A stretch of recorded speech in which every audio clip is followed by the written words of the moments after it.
नमस्कार. या मंगल प्रसंगी एक घोषणा तर झालीच पाहिजे.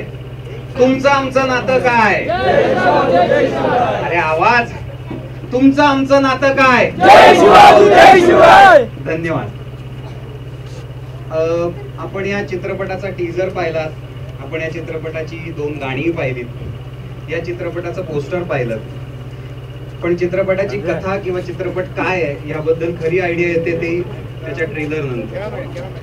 आणि हा ट्रेलर लॉन्चचा सोहळा सिंहगडावरती व्हावा असं डोक्यात आल्यानंतर माझे निर्माते म्हणजेच वैष्णवी जाधव, गोपाळ तायवडे पाटील आणि संजय छाबरिया यांनी त्या संकल्पनेला लगेचच हो म्हणून सांगितलं.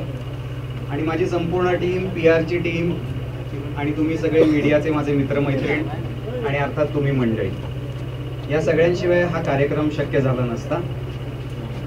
सिंहगडावरती हा कार्यक्रम का करावा असं डोक्यात आलं, कारण पुण्याचं आणि माझं नातं खूप लहानपणापासूनच. आणि सिंहगडावरती आम्ही फिरायला यायचो, मजा करायचो. अर्थात ते वय तसं होतं की तेव्हा कळायचं नाही मजा म्हणजे काय. मला अजूनही आठवतंय त्यावेळी किल्ल्यावरती मटण भाकरी सुद्धा मिळायची, जी कालांतराने बंद झाली कारण गैरप्रकार वाढले. ते का वाढले तो प्रश्न आपल्यालाच आपण विचारला पाहिजे.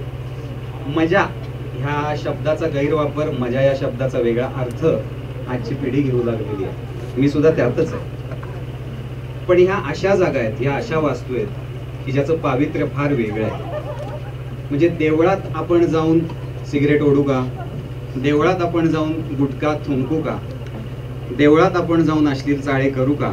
तर नाही. माझ्यासाठी, माझ्या संपूर्ण टीमसाठी प्रत्येक किल्ला हे एक देऊळ आहे.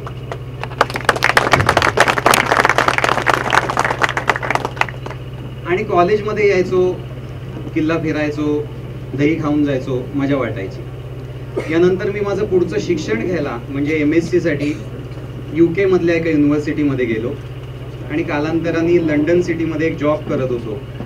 लंडन आय जे आहे गोलचक्र फिरतं तिथे मी कस्टमर केअरला होतो. आणि पहिले काही दिवस लंडन फिरणे वगैरे, लंडन सिटी खूप महाग, पण ती फिरायची म्हणजे पैसे खिशात पाहिजेत. आणि ते पैसे एक दिवस जमले कारण मी जॉब करत होतो आणि हळूहळू मी ते शहर फिरायला लागलो.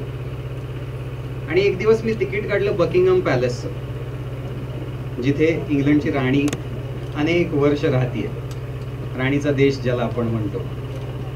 सो ती सगळ्यात डॉमिनेटिंग, ती तिथली सगळ्यात मोठी शक्ती असं आपण म्हणूया. आणि 1234 सालची राणीची बेडरूम मला आत बघायला मिळाली. आणि मला प्रश्न पडला, माझ्या राजाची, माझ्या शिवबाची बेडरूम कुठे हो? त्या भिंती कुठे आहेत? तर असं काहीच अस्तित्वातच नाही.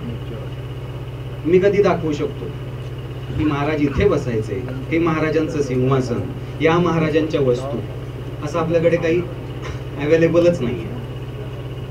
आणि तिथून कुठेतरी डोक्यात विचार आला की आपण जर कधी चित्रपट केला दिग्दर्शित तर तो हा असेल.